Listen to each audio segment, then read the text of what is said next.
Good afternoon, everyone. We are the group 2. So today, we are going to discuss about writing a concept paper. But before that, let me present to you the objective of our topic. The first thing that we have to do is, of course, to give the definition of a concept paper. And next one, explaining a concept paper or developing concept, as well as the parts of a concept paper. So let's define what is concept paper. A concept paper is something that is refers to an academic or a type of research paper that is actually written with primary purpose is basically to identify and to explain an idea or a specific concept. Now, this idea or this concept related to a particular scholarly field or discipline before you even conduct a research. So a concept paper, it is a paper that is produced to support the purpose of conducting a research. A concept paper may also be written to provide an overview or short summary that tells the reader what the project is all about, why it is important, and of course, how you intend to carry out that project. One of the purpose of creating or writing a concept paper is because a concept paper may serve as a foundation of your full proposal. Like, for example, hindi ka pa ready mag-present ng full-blown proposal mo, then you can just simply present a concept paper para support yung full proposal mo. Dahil yung concept paper mo ang magsasabi sa readers or sa panel mo what your program or project all about. In writing a concept paper or before you writing a concept paper, you have to explain a concept first. Okay, dito tayo. In developing concept or when we explain a concept, first one is by simply giving a definition. When we say giving a definition, it is a simple method of identifying a particular term and making its meaning clearer. So therefore, you are trying to give meaning to the particular idea or concept.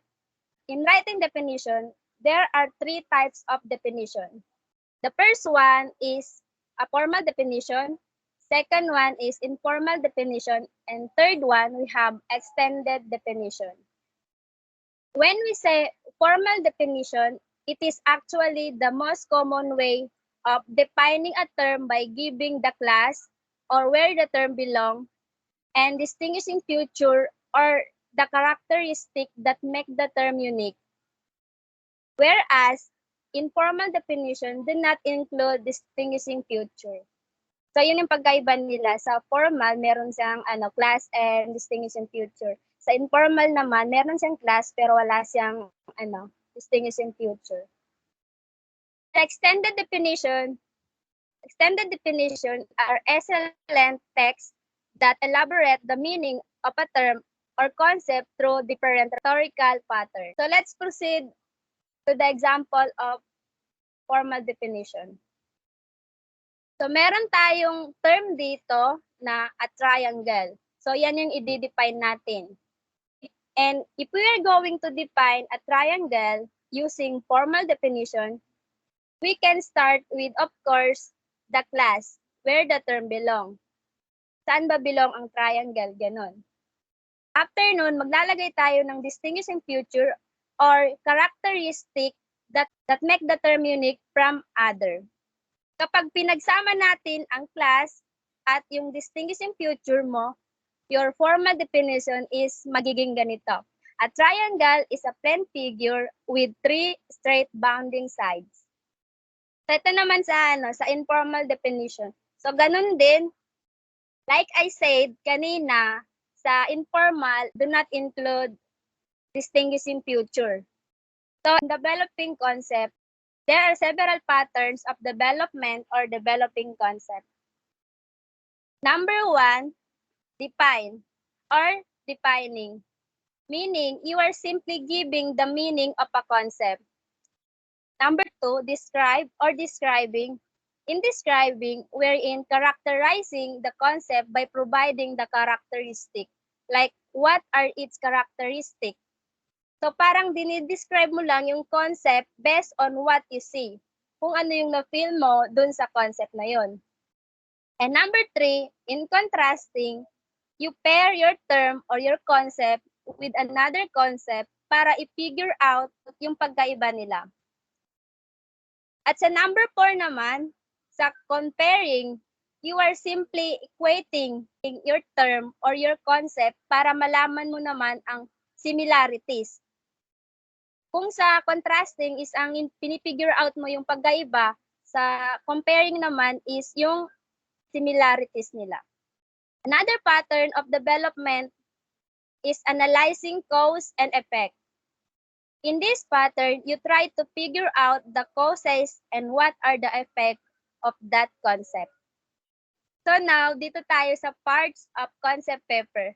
So ang magre-report nito is si Velarde at Sanayatin.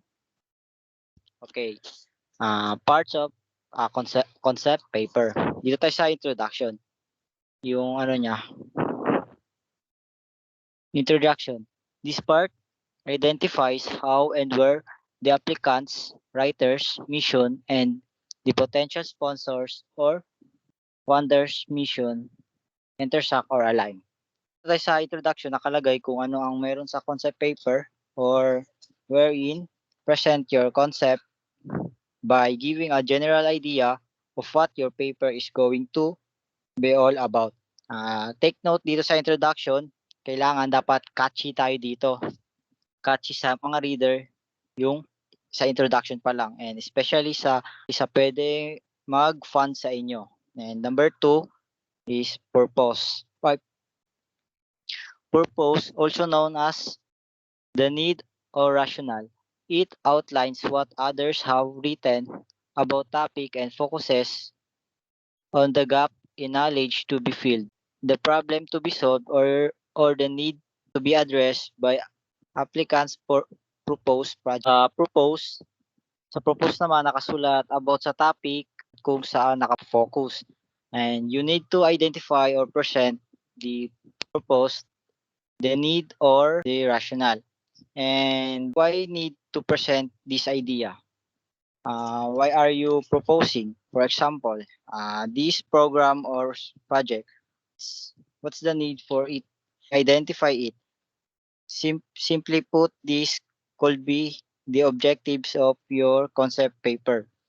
And take note, introduction and purpose can be merged into a background.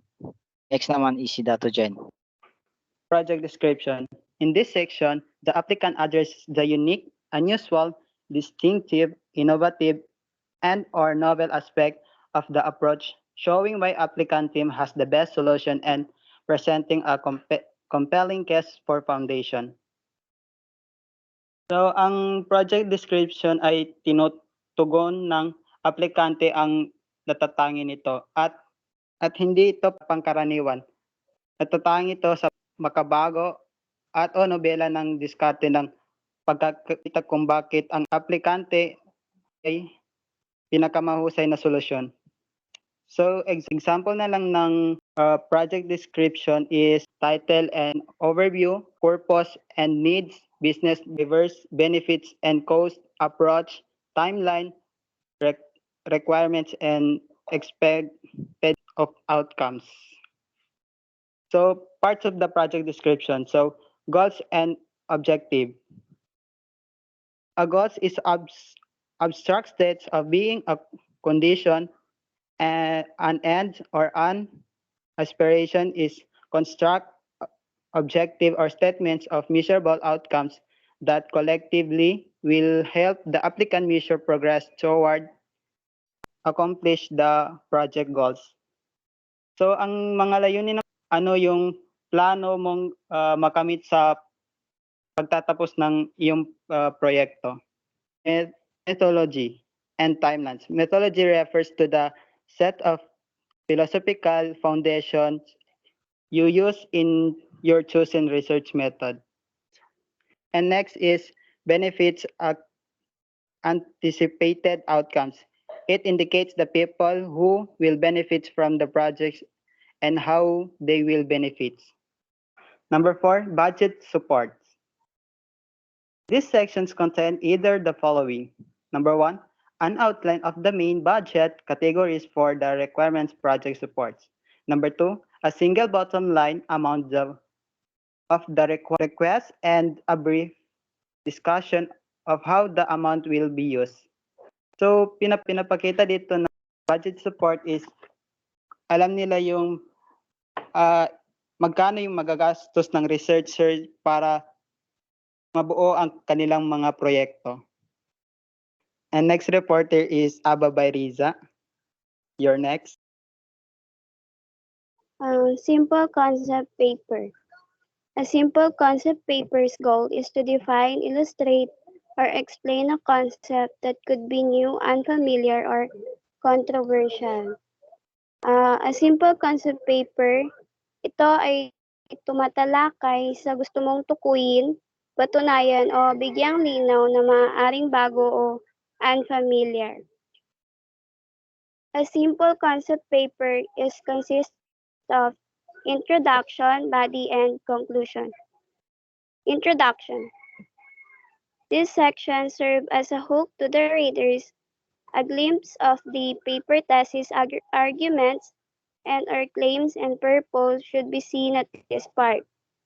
Kinakailangan sa introduction, maging catchy or attention getter para hindi boring sa mambabasa.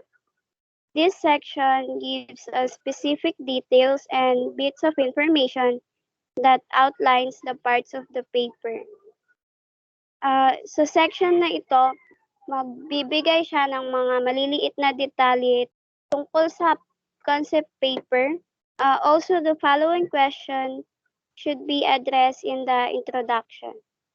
Number 1, what is the issue or problem that needs to be solved? Ano-ano yung mga problema na kailangang solusyonan? Number 2, what is the concept being defined or described? Who is or are the authors that claim this definition? Next, the body. In this part, the writer should elaborate on the main points of an idea or a concept. Sa body, makikita ang pagtatalakay sa mahahalagang puntos ng idea about the topic. Dapat na may paliwanag ng mabuti upang ito'y maunawaan ng mga mambabasa. The following questions could help in building the body of the paper. What are the other things used to describe the concept? Are there images or familiar experiences that may help in the definition? Are there conflicting definitions or descriptions of the concept? How are these seen in the work? Why did the author use this technique? What examples are used to illustrate the description or definition of the concept? So the last part is the conclusion. Conclusion. This part re-emphasizes the thesis statement, provides a summary of the body, and relates the concept importance to a specific field. In this part, the conclusion restate your main idea and address any opposing views. In conclusion, you have to show the summary of the evidence that proved the thesis. That's all. Thank you. Thank you for listening.